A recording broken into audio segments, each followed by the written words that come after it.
why was it that Chazal put all of the emphasis on the miracle of the lights and not the military victory? How long did the military victory last for?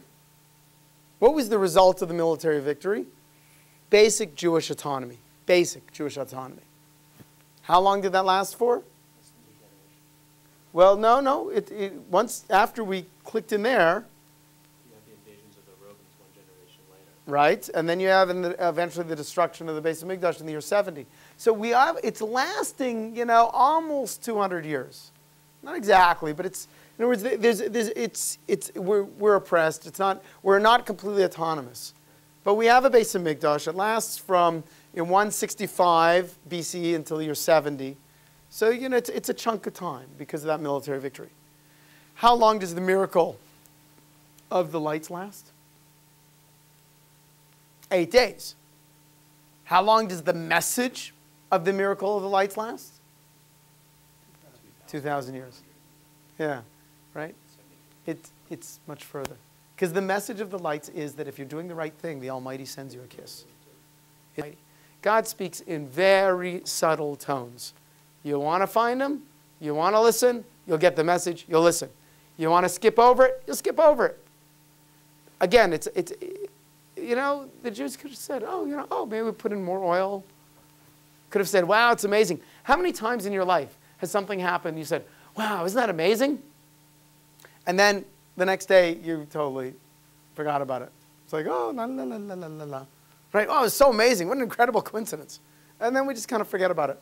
But no, the reason we had that incredible coincidence was so that we'll trust in the Almighty a little more the next time around. Next time we're tested. We'll remember that little coincidence and say, oh, Hashem took care of me over there. Hashem will take care of me over here too. Talk a moment about the light of Chanukah. What is the light of Chanukah? What's it symbolize?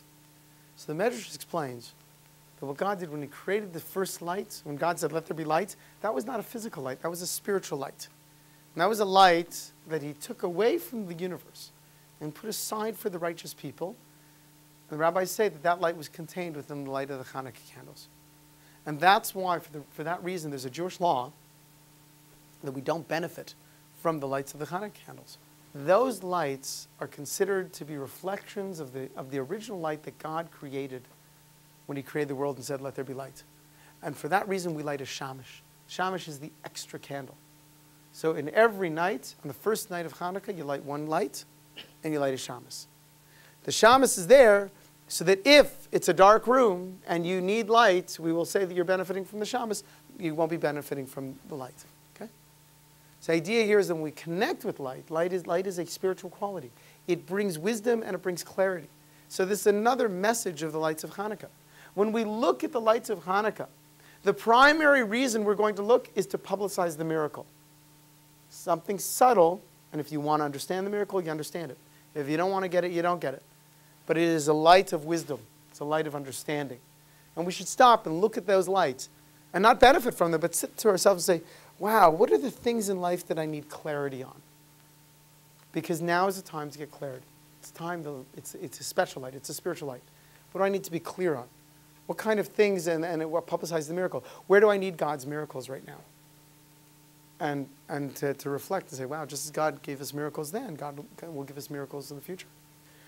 The significance of 8, in Judaism, the number 7 is considered is the physical world. 7 is 7 days of creation. There were there are seven years in a Shemitah cycle. 7 is considered a complete unit. 8 is beyond. That's why the bris is beyond 7. And therefore, when the Almighty would allow this light to last 8 days, 8 is always considered that now we're beyond the natural order. We have to realize that if you are Jewish, then you don't live in the realm of the natural order of rules. Ben Gurion said, I'm pretty sure it was Ben Gurion, who said that any Jew that does not believe in miracles is not a realist. Okay, right?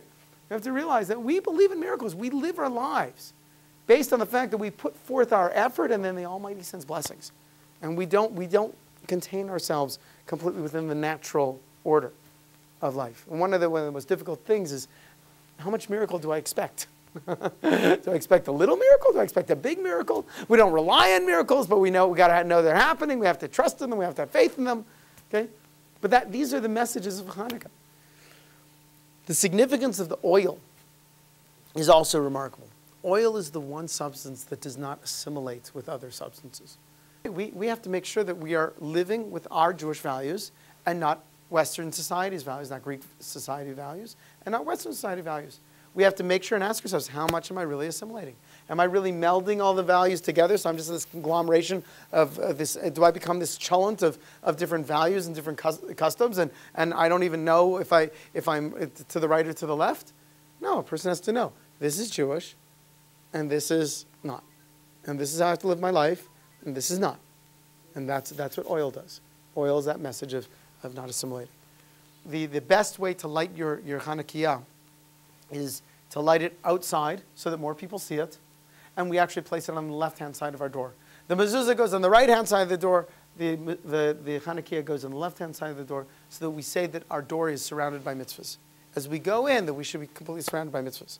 Now, if it's going to blow out, or if someone's going to come and vandalize, then you can certainly take your candles, your Hanukkah, and bring it inside. But you have to light your Hanukkah after it's dark, and it should last for 30 minutes after it's dark. The only exception to this is on Shabbos. So the first night of Hanukkah this year happens to fall on Friday night. So we actually have to light a big enough candle, which means a Shabbos candle, not the little teeny little thin little Hanukkah candles. We have to light it when we light our Shabbos candles, which is going to be this week around 4:08, I believe, 4:05. Something like that. And it has to be a long enough candle or enough oil in our candles to last till a half hour after dark, which is going to be lasting till 5:30. Okay? So they got to last 90 minutes. What is the minimum number of candles a person must light every night? One, right? One light. I love that. One light per night per household. Then there's the Mahadran way, which is the better way of doing it, which is one light per person per night per household. And then there is, and then there's the Mahadran, minimum Mahadran, which is lighting one candle, and then 2 on the second, 3 on the third, 4th on the 4th, 5 on the 5, all the way up to 8. And we always go up. The question of the Talmud is, why do you continue to light? Why do you go up? Why don't you go 8 candles on the first night, 7, 6, 5, 4, 3, 2, 1? Why do you go 1, 2, 3, 4, 5, 6, 7, 8? And the rule in the Talmud is, it's a spiritual rule, is always go up. Always go up, never go down. And that's how we should remind ourselves on Hanukkah, that everything in life we should always be going up. Whatever you did last year, do this year. Do a little more. Do this year, and then do a little more. Whatever we did anytime, we should always go a little further up, a little step up. Each step, do a little better every year.